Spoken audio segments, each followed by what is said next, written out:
മഞ്ഞിൽ വിരിഞ്ഞ പൂക്കൾ 1980 പുറത്തിറങ്ങിയ ചിത്രം. സംവിധാനം ഫാസിൽ, നിർമ്മാണം അപ്പച്ചൻ. മലയാള സിനിമയുടെ ചരിത്രത്തിലെ ഏറ്റവും വലിയ new generation cinema. Mohanlal, Shankar, Poornima Jayaram തുടങ്ങി ഒരുപിടി താരങ്ങളെ സംഭാവന ചെയ്ത സിനിമ.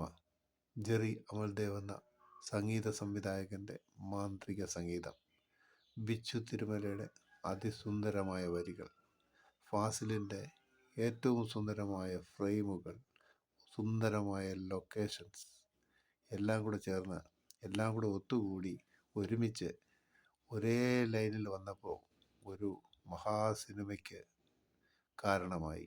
മഞ്ഞിൽ വിരിഞ്ഞ പൂക്കൾ മലയാളത്തിൻ്റെ ചരിത്രത്തിലെ എക്കാലത്തെയും ഏറ്റവും വലിയ ന്യൂ ജനറേഷൻ സിനിമ.